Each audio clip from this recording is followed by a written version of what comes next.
Kuliah terakhir dari Rocky Gerung, pengamat politik.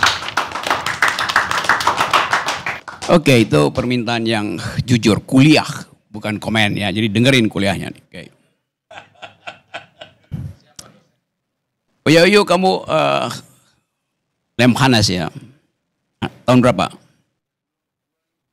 2024 kemarin sih baru. 2024. Saya bukan alumnus Lemhanas, saya mengajar di Lemhanas. Siap. Satu waktu saya ngajar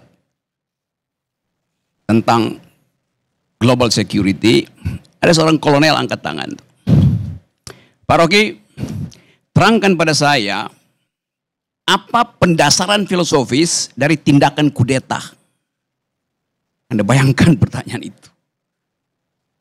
Karena di dalam sejarah kudeta, kedudukan kolonel itu strategis untuk memimpin kudeta. Dari Nasser sampai Khorasan segala macam. Dia ucapkan itu karena dia tahu ini ada forum akademis. Dia ingin tahu secara detail tuh. Saya terangkan apa dasarnya. Apa yang membolehkan kudeta dan apa yang tidak. Apa yang boleh dilakukan dalam keadaan perang, di dalam use in bello dan use bellum, use ad bellum, kayak itu pelajaran-pelajaran filosofis. Nah sekarang kita mau lihat misalnya apakah kalimat yang diucapkan oleh Cornell tadi itu memerlukan klarifikasi? Tidak diperlukan, karena itu masuk di dalam diskurs akademik itu. Maka kita berdebat di situ tuh. Oke, itu sekedar contoh karena you ingatkan Lemhanas itu. Kita pindah pada istilah tadi Pak penasehat. Gonjang-ganjing publik ini akademis apa tidak? Pasti tidak itu kan. Sekarang coba kita bandingkan ya. Semua public statement akan menghasilkan public opinion. Pasti itu. Dan public opinion terpecah sekarang. Bayar. Public statement diucapkan di depan publik. Menimbulkan kontroversi. Bandingkan public statement bayar dengan public statement yang bunyinya hidup Jokowi, hidup Jokowi, hidup Jokowi. Apa bedanya? Dua-duanya public statement. Status ontologinya adalah public statement. Si penyanyi yang bilang bayar. Perlu klarifikasi, karena itu public statement mesti diklarifikasi. Arahnya apa? Presiden Prabowo mengucapkan hal yang sama. Siapa yang mau klarifikasi? Buat fairness dalam demokrasi itu. Dua-duanya menimbulkan public opinion. Dua-duanya menimbulkan gonjang-ganjing. Si seniman dengan kecerdikannya membuat diksi itu tuh. Jadi polisi, bayar polisi. Mau jadi polisi, bayar polisi. Kan begitu tafsir epistemiknya tuh. Mau jadi presiden, puji presiden. Sama statusnya. Sudah jadi polisi masih bayar polisi. Sudah jadi presiden masih puji presiden. Saya terangkan ini sebagai problem narasi ya. Nggak ada urusan saya dengan kekuasaan. Tetapi supaya fair, kita mau nilai juga kecerdasan publik itu sudah melampaui kemampuan tipu-tipu kekuasaan. Itu intinya tuh. Jadi kita mau anggap bahwa ini betul-betul terbuka satu prosedur demokrasi untuk mulai memilah mana yang menyebabkan orang ingin memuji, mana yang menyebabkan orang ingin mencaci itu. Kalau kita belajar hermeneutics itu, ilmu tafsir tentang narasi, tafsir tentang undang-undang itu, sangat mungkin si pembuat lirik bayar ini sangat mencintai polisi itu. Karena itu reverse logiknya dia bilang, kesel gue karena bahkan mau jadi polisi mesti bayar tuh. Artinya dia memang ingin jadi polisi. Tapi dia ingin polisi itu bersih kan. Kan begitu psikologi terbaliknya kan. Hal yang sama bisa kita terapkan pada cara menganalisa narasi Presiden Prabowo. Hidup Jokowi, hidup Jokowi, hidup Jokowi. Jangan-jangan itu bukan pujian, tapi semacam satire. Yes. Kan begitu cara kita melihat pengkondisian ini.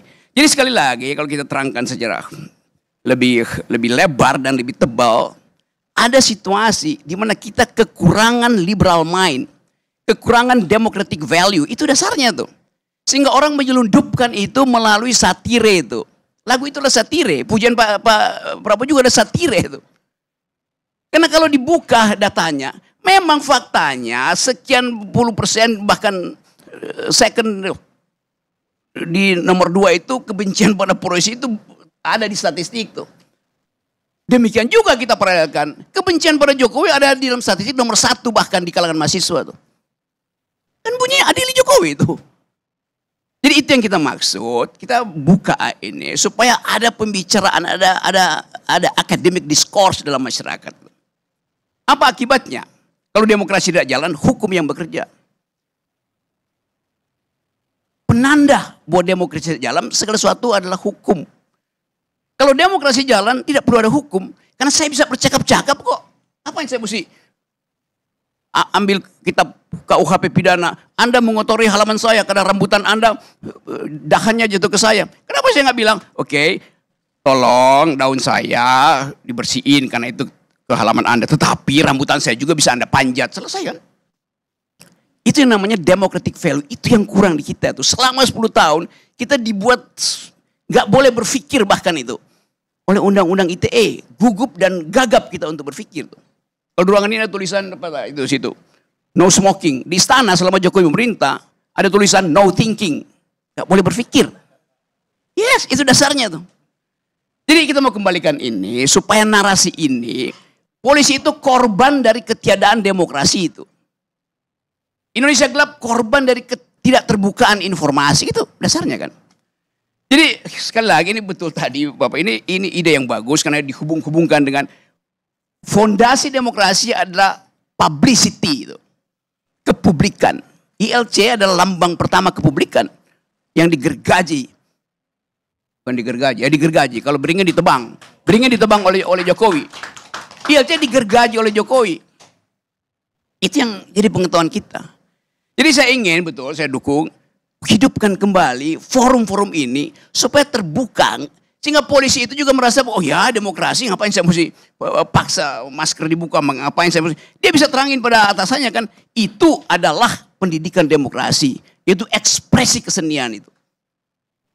Bahkan kalau kita ajarin sedikit, bapak-bapak polisi itu yang dibawa, pakai bahasa Latin. Ars longa vita brevi itu. Seni itu panjang, hidup itu pendek. Sehingga si penyidik bilang, oh kalian berkesenian dan itu lebih panjang dari hidup sebetulnya. Kan indah kalau kita bicara begitu kan. Jadi itu yang mungkin tadi si Didi bilang, ya itu yang disebut sebagai, mana yang benar tuh. Polisi, Vox Populi Vox Dei atau Vox Polisi Vox Dei. Suara rakyat ada suara Tuhan atau suara polisi ada suara Tuhan. Mestinya sama. Karena polisi adalah rakyat yang dipersenjatai, harusnya sama itu. Dan kita ingin supaya lebih baik nggak ada pemerintah daripada nggak ada polisi kan. Di Inggris begitu intinya kan, lebih baik tidak ada perdana menteri daripada tidak ada Scotland Yard. Karena bangga betul pada polisi. Jadi sekali lagi saya kira ini bagian dari upaya kita untuk membiasakan perbedaan pendapat. Kalau kita lihat misalnya di dalam perspektif dunia, anak-anak punk ini sama dengan anak-anak rockers atau musik jazz blues itu kan semua isinya protes kan. Coba lihat misalnya lirik dari siapa yang 2016 dapat Nobel literatur, Bob Dylan. Lagunya tuh Man Gave Name to All the Animals. Itu liriknya itu betul-betul menghina kekuasaan.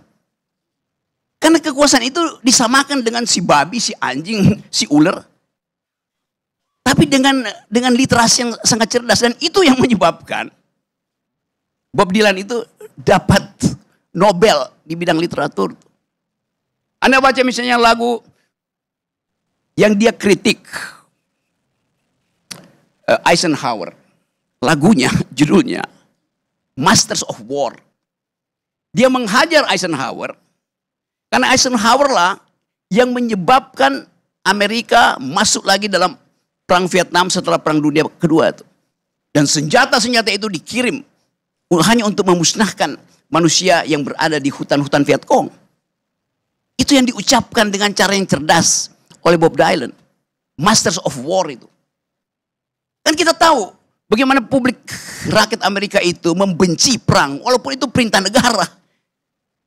Karena dibumbui atau disemangati oleh lirik-lirik dari Bob Dylan. Jadi semuanya itu biasa dalam sastra itu ya kritik yang paling tajam adalah dengan sublimasi itu, mensublimkan persoalan itu tapi dengan kedalaman itu. Nah, kita belum biasa membaca itu. Aparat kita juga cepat wah ini ujaran bukan, itu endapan sublimasi dari keadaan. Kan itu dasarnya itu. Apalagi penyanyi-penyanyi blues itu yang bahkan memaki-maki Tuhan dengan liris itu. Siapa? Janis Joplin, sebut aja siapa? Nina Simone itu pernah bikin lagu yang judulnya The Sinner Man. Pendosa yang benci pada Tuhan karena Tuhan tidak menolong dia, maka dia pergi pertolongan pada iblis. Dianggap iblis lebih berguna dari Tuhan. Jadi itu semua ada produk kebudayaan. Dan semacam itulah yang kita inginkan. Yang kehilangan harapan. Karena kita hanya dibiasakan membaca isi amplop, bukan isi pikiran.